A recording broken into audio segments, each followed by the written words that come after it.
Bom dia, galerinha da Escola Estadual Professora Zenilda Gama Torres.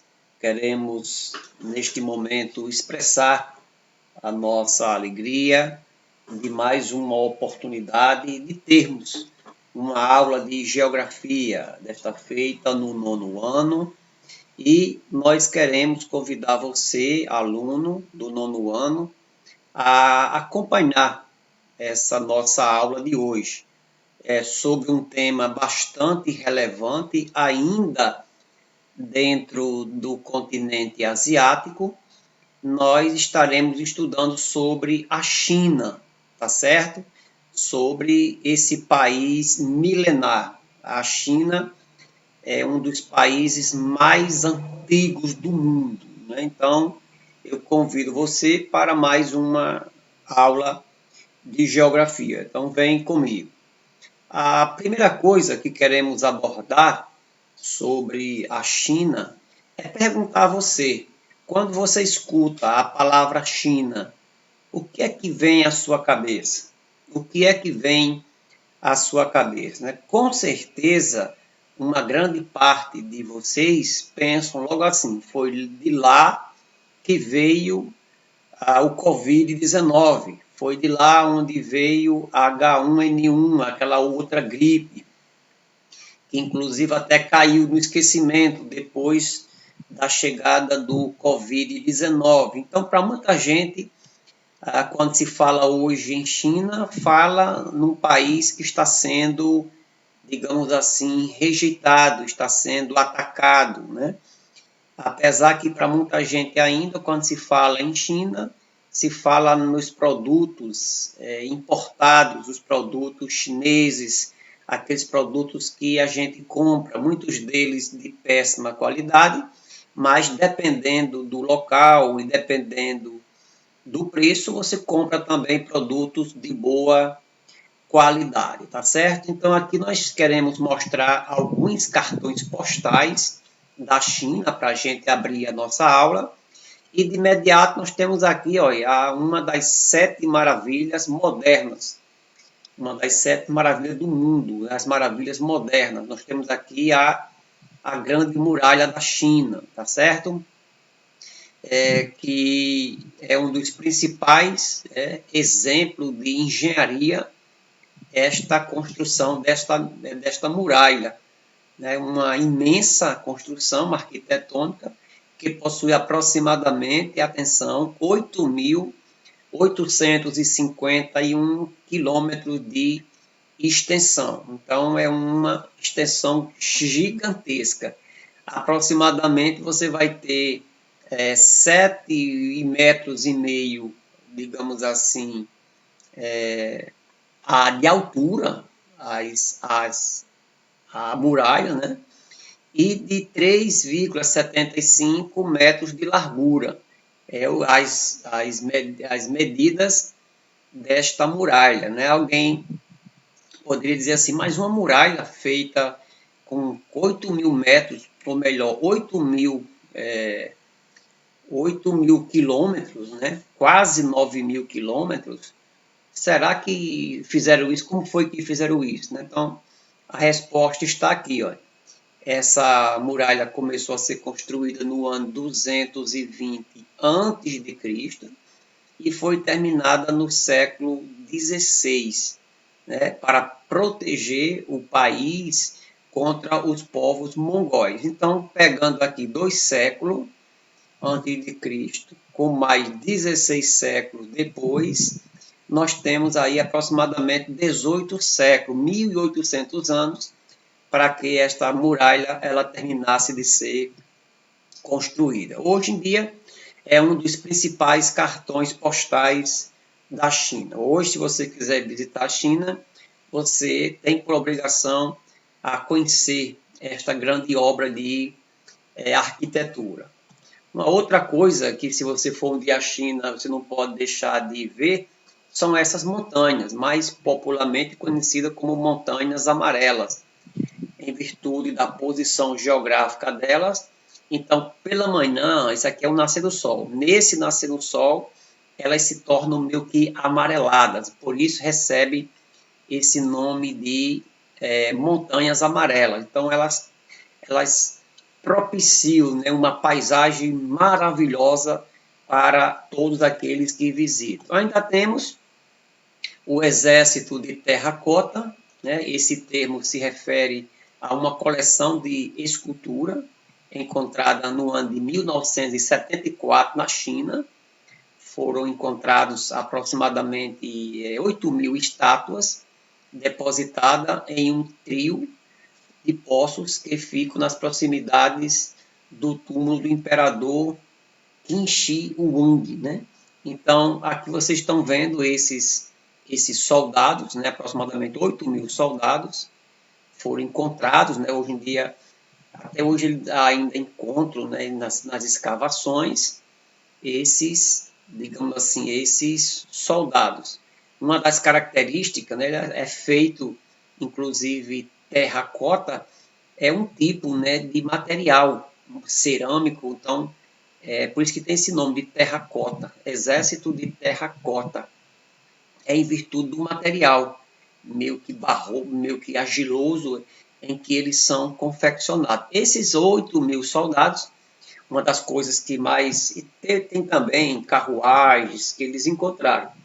O que mais chama a atenção desses soldados é que não tem nenhum deles com a face, com o rosto idêntico ao outro. Então, são sempre pessoas, eles fizeram com fisionomias completamente diferentes. Então, é um local extremamente importante para ser visitado. Nós temos algumas outras curiosidades, eu coloquei aqui apenas algumas curiosidades sobre o país, a China. Temos aqui algumas curiosidades. Eu não sei se vocês sabem, mas foi a China que inventou o papel, foi a China que inventou a imprensa, a escrita, né? Inclusive há milhares de anos. Foi a China que inventou também o papel moeda, inventou o macarrão, apesar que muita gente pensa que foi a Itália, mas foi a China. Inventou também a pólvora, a seda, começou a trabalhar com a seda, inventou o garfo e também inventou a bússola. Então, são alguns dos inventos que tomaram conta do mundo, né? Então, é atribuído aos chineses. Vamos ver aqui alguns dados, né? Alguns dados gerais sobre a China. Vamos lá? Então, a capital da China é Pequim, também conhecida como Beijing. O território chinês é de 9 milhões e 600 mil quilômetros quadrados, né? É o terceiro maior país do mundo, é um país gigantesco, tanto gigantesco em tamanho, como também gigantesco em população. A China tem aproximadamente 1 bilhão e 400 milhões de habitantes, dados aí de 2018. Então, é seguramente aí seguramente o maior país, né, em termos de população do mundo, né? Então, eu posso dizer a vocês que 90% de todos os países do mundo não chegam a 400 milhões de habitantes. A China tem 1 bilhão e 400 milhões de habitantes. É um verdadeiro formigueiro humano. Os climas chineses, né, predominam o clima seco e frio no inverno e quente e úmido no verão, tá certo? O idioma da China, segundo alguns estudiosos, é o maior idioma do mundo, é aquele também, né, pela população da China, é o mandarim. A religião predominante é o taoísmo, nós vamos ver um pouco mais daqui a pouco. A moeda é o renminbi, é uma moeda chinesa, lógico. O sistema político é o socialismo, né? Até hoje a China é um país socialista, apesar de não ser semelhante aos países do passado, como a União Soviética, né? A própria Coreia do Norte. A China hoje é um país socialista, mas é um país socialista com mistura de capitalismo, né? Então é um país que tem abertura econômica para muitos países do mundo.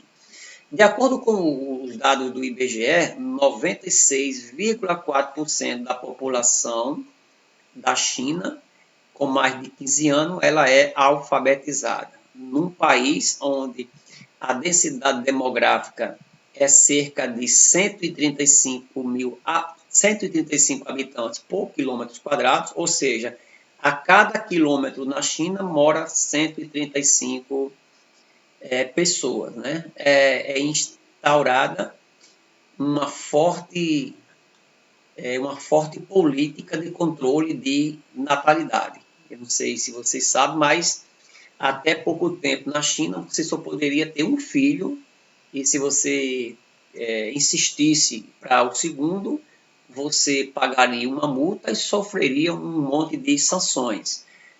De 2000, isso aqui foi criado por volta do ano de 1970, quando começou esse crescimento assustador. Então, você só pode ter um filho. Em 2013, eles mudaram um pouco. Eles disseram que o casal poderia ter 2 filhos, mas ainda tem uma ressalva. Mas se o pai ou a mãe fosse filho único. Então, eu sou casado. Se eu ou minha esposa for filho único, a gente pode ter 2 filhos. Mas se a gente tiver mais de um irmão, ou se tiver um irmão, a regra continua para que a pessoa possa ter um filho. Tudo isso aí é para conter o alto crescimento da população. Há mais alguns dados gerais. O nome popular, o nome da China é a República Popular da China, que foi, digamos assim, se tornou-se de uma certa forma independente, como uma república bem direitinho, a partir do ano de 1949, né, com todas as implicações. É uma das civilizações mais antigas do mundo. Então, a população chinesa é uma das mais antigas do mundo. É um país milenar. É também o país mais populoso e caminha para ser ou para se tornar a maior potência mundial. Hoje, já em 2020, a China já é a maior economia do mundo, tá certo? Ultrapassando a mesmo o próprio Estados Unidos da América. Localizada no leste da Ásia, a China é o maior país do continente e é o terceiro maior do mundo, perdendo apenas para a Rússia e para o Canadá. Então, os 3 maiores países do mundo, territorialmente falando, você vai ter a Rússia, você vai ter o Canadá e em terceiro você vai ter a China.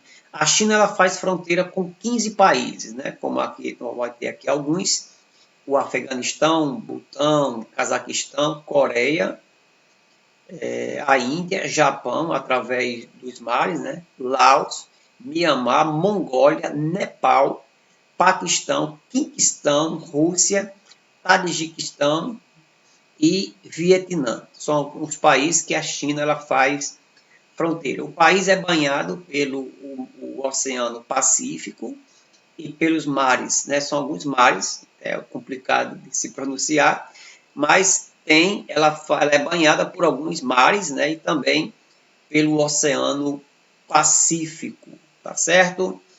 Ok. Ainda sobre os dados gerais da China, há cerca de 8.000 anos, lá na China, 8.000 anos antes de Cristo, lá na China já se plantava, já se praticava a agricultura, bem junto ao Mar Amarelo, que nós já vimos um pouco sobre ou melhor, sobre o Rio Amarelo, a gente já viu um pouco sobre isso.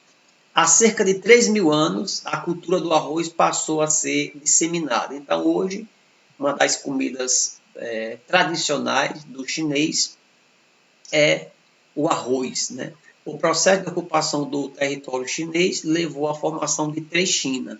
Então, de acordo com a ocupação do país, né, os estudiosos chegam a dizer que existem 3 Chinas. Uma China mais no litoral, que é onde ficam as principais atividades econômicas. Você vai ter a China do interior, que vai predominar a agricultura e a indústria. E a China do oeste, é a menos, digamos assim, a menos povoada e desenvolvida, em virtude do deserto de Gobi e elevadas montanhas aonde vivem os tibetanos. Né? Os tibetanos, não fica o Tibete, é uma região que almeja a separação da China, como também Macau almeja essa separação, e Hong Kong também. Então, aqui você vai ter essa região mais para o oeste, a região menos desenvolvida, que está sobre boa parte aí o deserto de Gobi, que é um dos desertos mais quentes do mundo. Né? Então, os desertos são verdadeiros vazios demográficos, tá certo? Então, aqui você vai ter três regiões que formam, digamos assim, a China, certo? Aqui você vai ter um mapa da Ásia, do modo geral. Aqui você vai ter a Rússia, olha só. Você vai ter aqui outros países e aqui você vai ter a China, com destaque aqui com essa cor mostarda, né? Que você vai ter a China. Você vai observar um monte de países que ela faz fronteira, olha só. E só é banhada por aqueles mares que nós acabamos de dizer e também aqui pelo Oceano Pacífico, né? Então, aqui se observa que aqui no norte da China, essa península aqui, uma espécie de península, aqui você vai ter a Coreia do Norte e aqui a Coreia do Sul. E bem pertinho aqui você vai ter o Japão. Né? Então, aqui você vai encontrar a China. Aqui você vai ter, né, uma espécie do Sudeste Asiático aqui para baixo e vai ter essa parte aqui mais do Oriente Médio que faz parte ainda do continente asiático, tá certo? Vamos ver aqui mais algumas características do país. Aqui eu coloquei aqui uma divisória, algumas regiões que formam aqui o país, a China, né? Olha, eu vou colocar aqui na frente aqui detalhadamente cada uma dessas regiões. Como nós já vimos dito, a China é o terceiro maior país do mundo em extensão, possui uma população, né, como já havia dito, de 1 bilhão e 400 milhões de habitantes, representa cerca de 20% da população mundial. Então, 20% da população mundial é chinesa. Né? Então, vamos ver um pouquinho das paisagens naturais. A leste, que é essa parte aqui, ó, essa parte aqui leste, você vai ter as planícies aluviais, uma região que é densamente povoada, né? Ó, essa parte aqui, que é o leste. Nós vamos ter a parte aqui do norte, ó, a parte do norte, que é o planalto da Mongólia, no interior, chamado Mongólia Interior, essa parte aqui, ó. Nós vamos ter na parte sul, essa parte aqui de Lilás, nós vamos ter aqui as colinas e cordilheiras baixas. Da parte centro-leste, que é essa parte aqui, ó, essa parte aqui vai predominar deltas dos rios Huang, Yon e Yangtze, que é o rio amarelo e o rio azul. Né? E na parte do noroeste, essa parte aqui, ó, essa parte aqui do noroeste, vamos ter a cordilheira do Himalaia. Então, nessa região aqui, você vai apresentar aqui aquela cordilheira do Himalaia, que dentro da cordilheira do Himalaia você vai ter o Pico Everest, que fica entre a China e o Nepal, que tem 8.848, 46 metros de altitude, tá certo? E o centro-oeste, né? Essa parte do centro-oeste, nós temos o deserto de Gobi, então, que é essa parte aqui. O noroeste, que é essa parte mais de cima, que aqui o autor não vai desenhar muito, essa parte aqui de cima é o noroeste. E essa outra parte aqui, né, nós vamos ter a parte do centro-oeste, que é que nós vamos ter aí o deserto de Gobi. Ok, aqui é um mapa físico, um mapa que você vai encontrar um pouco aqui, ó, das planícies, olha só, nessa região aqui, as planícies. Na parte mais do oeste, vamos ter a parte aqui do Himalaia, como nós já havíamos dito, né? Olha. Himalaia, o Planalto do Tibete, que dentro desse Planalto do Tibete você vai ter a Cordilheira do Himalaia e por aí vai. Então aqui você vai ter as regiões mais elevadas da China. Vamos ver um pouquinho do clima, o clima chinês, né? Você vai ter o clima temperado, né? O clima temperado está aqui marcado de azul. Vamos ter o clima desértico. Esse clima desértico é isso aqui, ó, clima árido e semiárido. Vamos ter o clima chamado frio de montanha, que é isso aqui, ó, onde vai pegar aqui a cordilheira do Himalaia, Planalto do Tibete também. E o subtropical, que é essa parte aqui está aqui, logo abaixo do temperado. E por último, a gente tem o clima tropical de monções, que é isso aqui no sul do país, né? As consequências da China ter esses 5 tipos de clima é uma ampla variedade de vegetação. Então, se eu tenho um clima muito diversificado, eu vou ter também diversos tipos de vegetação. Florestas tropicais, que fica em Yan'an, ou Yan'an e Hainan. Vamos ter as florestas tropicais no centro-sul. Temos também as florestas coníferas, que fica na parte do nordeste e noroeste. É a parte aí que nós chamamos de essa associação entre o clima e a vegetação. A China, antes delas se tornar um país independente, com a forma de governo que tem hoje, antes ela passou por uma revolução, né? Então, a Revolução Chinesa, ela ocorreu entre os anos de 1966 a 1975, né? Tivemos aí aproximadamente 9 anos de revolta, quando, na época, o líder dessa revolta era Mao Tse-tung, que é um dos mais conhecidos líderes mundiais, né? É tido como um genocida, uma das pessoas que mais já matou gente no mundo. Então, é um líder muito forte. Essa revolução ela tinha o que nós chamamos de livro vermelho, era a compilação dos pensamentos do líder, um pensamento radical. Tinha a Guarda Vermelha, uma espécie de organização semi-militar composta de jovens uniformizados. Existia uma espécie de enorme fanatismo nacionalista. Então, o pessoal, eles davam a vida por esses líderes, né, pela maneira tão aguerrida que eles governavam, né? Aí trouxe também experiências inovadoras e originais. Isso aí durante o período dessa revolução.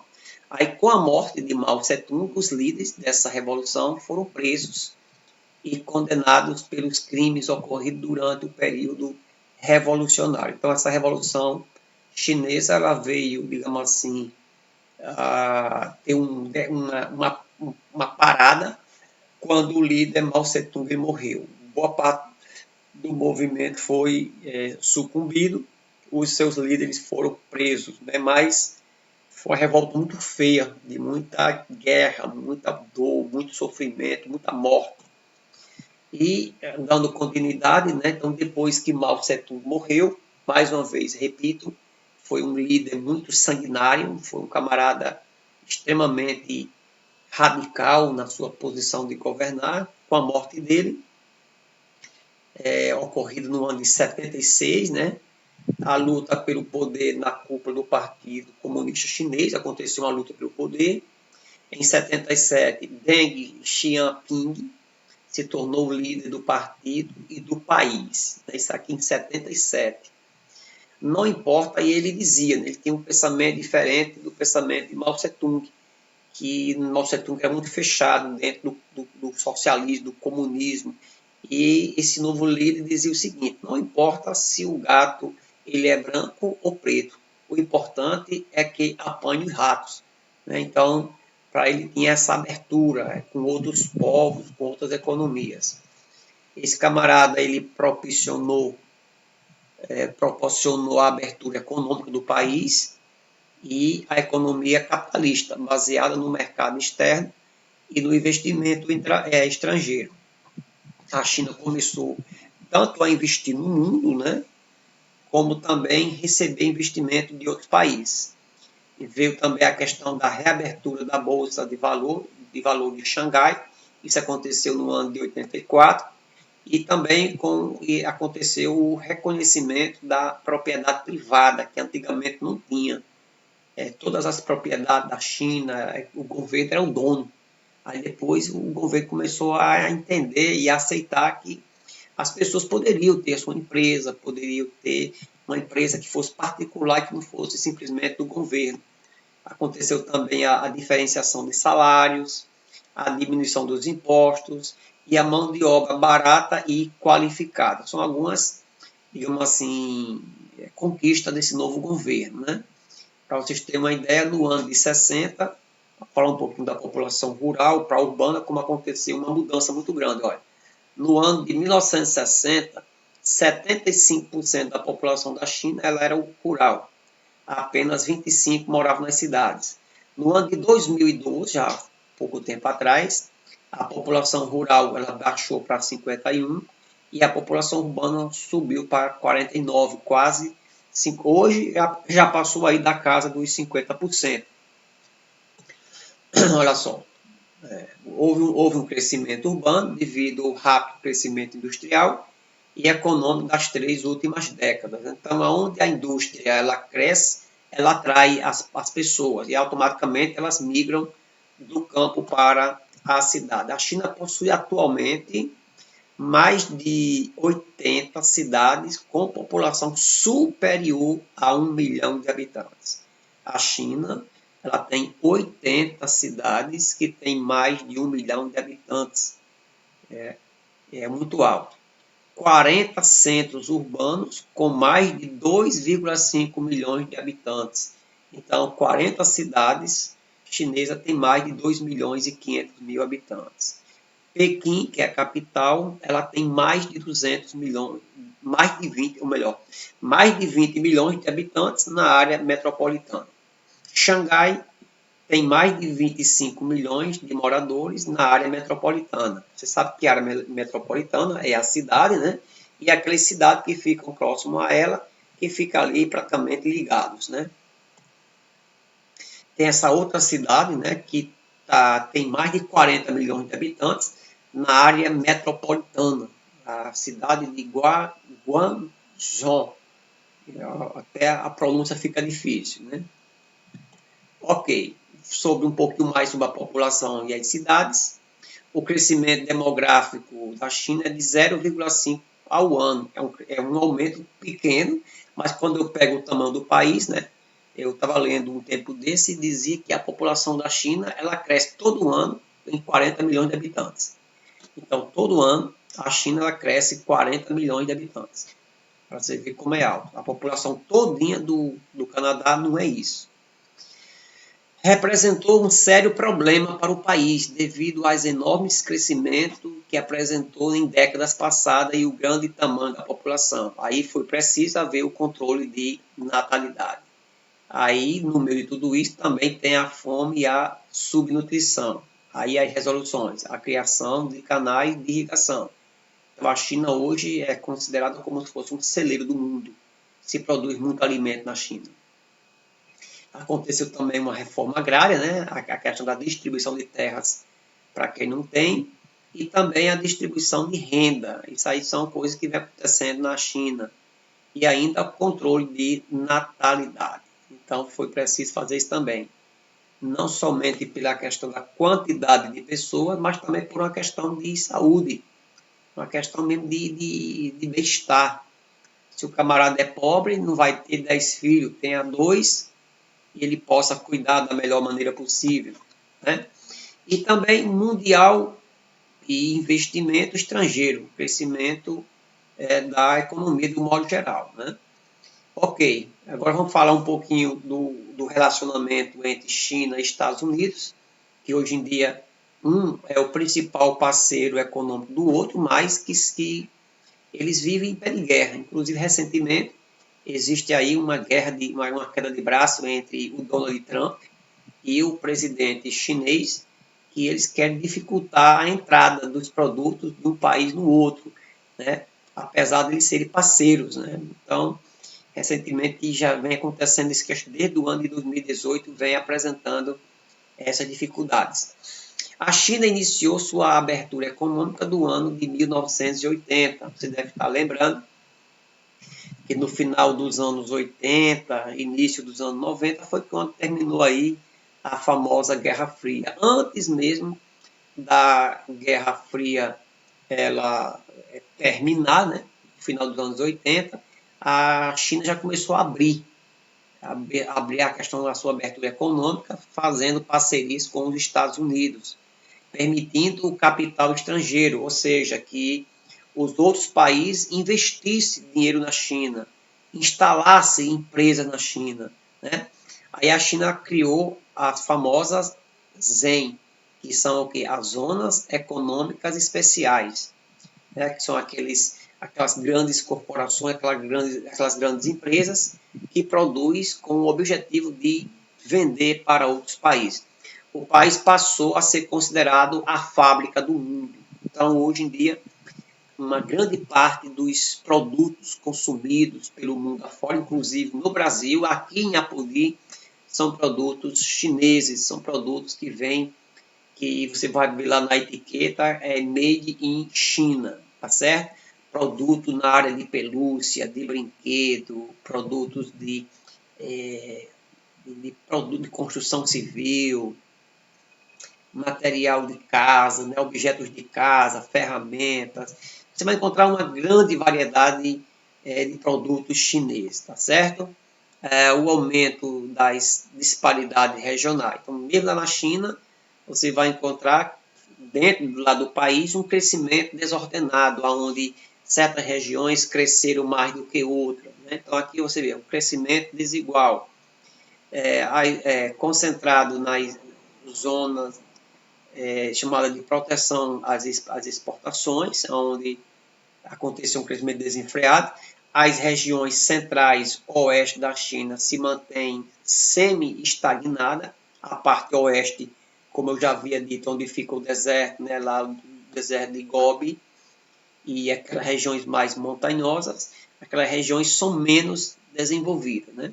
As mais desenvolvidas são as áreas de economias capitalistas, com grande investimento estrangeiro e incentivo às exportações. Então, tudo isso aí faz com que o país, naquela região, ela cresça. Os melhores salários e condições de vida, né? Principalmente naquela parte do litoral, aquela parte leste. Parceiros comerciais da China. A China tem como seu principal parceiro comercial os Estados Unidos. Muitas empresas dos Estados Unidos se instalam na China, né? Isso aí é uma estratégia norte-americana.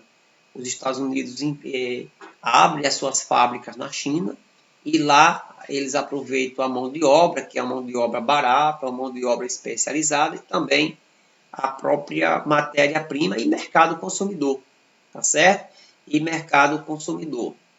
Aí tem outros parceiros da China, que fica mais na Ásia, que com destaque para o Japão, que é o principal fornecedor de produtos para a China. Então a China ela compra muito produto vindo do Japão.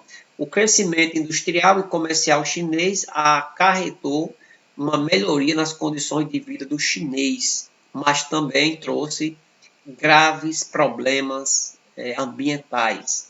A poluição do ar, a poluição dos mananciais, desmatamento, né? Esses problemas que vêm com o desenvolvimento. Ok, a China ela é considerada como o dragão chinês. Se você colocar lá no YouTube, colocar o dragão chinês, vai aparecer uma foto de Bruce Lee, que tem um filme que tem esse nome de dragão chinês. Mas, quando eu falo em dragão chinês, eu me refiro à própria China. E é um dragão com sentido de força, de poder, de equilíbrio, né? A China tem o maior a China é o maior continente armado do mundo. Pouca gente não sabe disso, né? mas a China ela tem 1 milhão de soldados no exército, 250 mil soldados na marinha, 330 mil soldados na aeronáutica. Ela não tem o mesmo poderio bélico e de armamento como os Estados Unidos, mas em número de pessoas, em número de exército, é o maior exército do mundo, né? É uma potência nuclear, né, com aquelas usinas nucleares, e tem atraído muito investimentos de fora e tem produzido tecnologia de ponta, como a produção de satélites artificiais e de foguetes. Então, a tecnologia da China está crescendo muito nessas áreas, né, de chamada tecnologia de ponta, a produção de satélite artificial, que isso aqui é uma coisa só quem tem tecnologia de ponta é quem produz. Foguetes e até mesmo dentro da própria área, digamos assim, empresarial, industrial, muitos produtos, né, de tecnologia de ponta são fabricados pela China, tá certo? Na economia, só para a gente dar uma passada aqui rápida, possui a economia mais industrializada do mundo, né? Então tem muita indústria, é o maior exportador mundial de bens industrializados variados. Então o país que mais ele exporta bem industrializados é a China. É o maior importador, comprador mundial de minérios, como o algodão. Tem o minério, também tem o algodão, tem a soja e tem a carne. Então, inclusive, a gente vende muita carne para a China. Então, eles importam minério, né? Algodão, soja e a carne. É o maior criador mundial de aves, né? Principalmente criador de aves, criador de suínos e de equinos. São 3 rebanhos que são muito fortes na China. Os 3 setores da economia, você sabe que a economia ela tem 3 setores. O setor primário, que é aquele setor que concentra as atividades do campo, agricultura, pecuária, extrativismo. O setor secundário é a indústria e o setor terciário é a prestação de serviços e praticamente a prestação de serviços, né, e o comércio do modo geral. Então, na China, o setor mais forte é o setor primário. Então, grande parte das atividades econômicas do país vem da zona rural, apesar que a indústria ela é muito forte também, como os trabalhos, os serviços, né, do comércio e a prestação de serviço. Ok, ó. Só para vocês terem uma ideia aqui, ó. O setor mais importante do país. O fato de utilizar menos mão de obra é devido à intensa mecanização da atividade industrial chinesa. Então, você vê que a quantidade de gente empregada no setor terciário, né, do setor secundário, não é igual aos outros setores, mas é porque é muito alta a tecnologia e grande parte do serviço é feito pelas máquinas. As etnias, né, só para a gente encerrar aqui, a China é um país com enormes diversidades étnicas. A gente vê aqueles chineses com aqueles olhinhos puxados, mas tem uma diversidade muito grande de etnias, contando com 55 grupos étnicos distintos. O chinês ou o Yan abrange 92% do total da população chinesa. Chinês ou Han. 8% da população de mais de 1 bilhão de habitantes é um número importante, né? 8% de uma população de mais de 1 bilhão de habitantes. É um número importante. Vamos aqui voltar aqui direitinho. A China, os principais grupos étnicos, né? Ele vai dizer que 8% de uma população de mais de 1 bilhão de habitantes é um número importante, certo? Lógico. Ok, aqui você vai ter as etnias, os grupos étnicos, né? Olha, coreanos, minorias étnicas, turcos, tibetanos, mongóis, Han, que é o principal grupo, né? E por aí vai. Um pouquinho sobre as religiões, são 5 regiões, desculpa. Regiões, são 5 regiões, a gente já viu isso aqui, vai dar só uma passada rápida. Nós temos a China, com a China com planícies orientais. Nós temos a Manchúria com predomínio da etnia Manchu. Você vai ter a Mongólia interior com forte presença dos povos mongóis, né? E você vai ter o Xinjiang, que são povos muçulmanos e população de língua turca. Ainda temos o Tibete, que lá no Tibete existem os povos tibetanos, né? Aqui você vai ter esse movimento separatista aqui na Manchúria, movimento separatista no Xinjiang e também movimento separatista do povo tibetano, né? Então, existem 3 regiões na China que almejam a sua separação. Então, como é complicado. A divisão administrativa da China.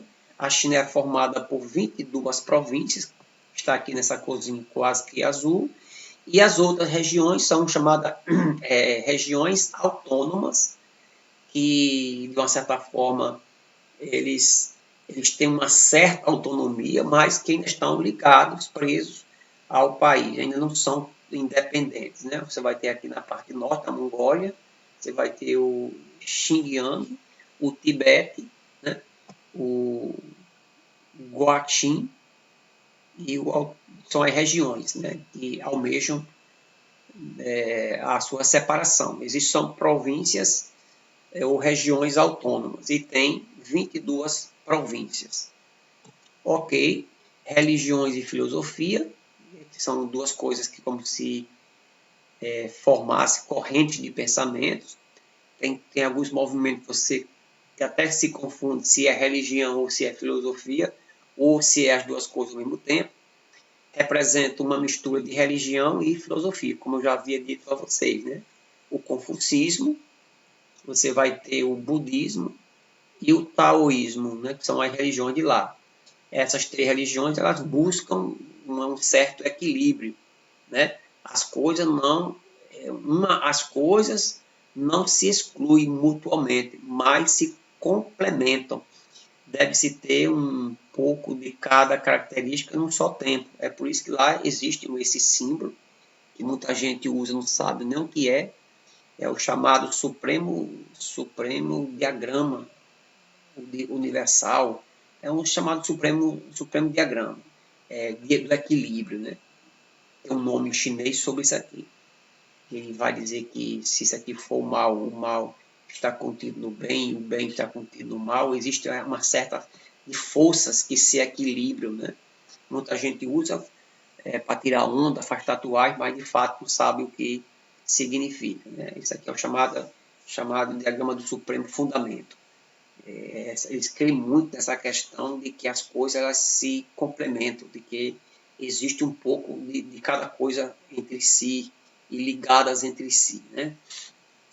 Ok, então a gente encerra por aqui a nossa aula. Então, um forte abraço e até a próxima aula.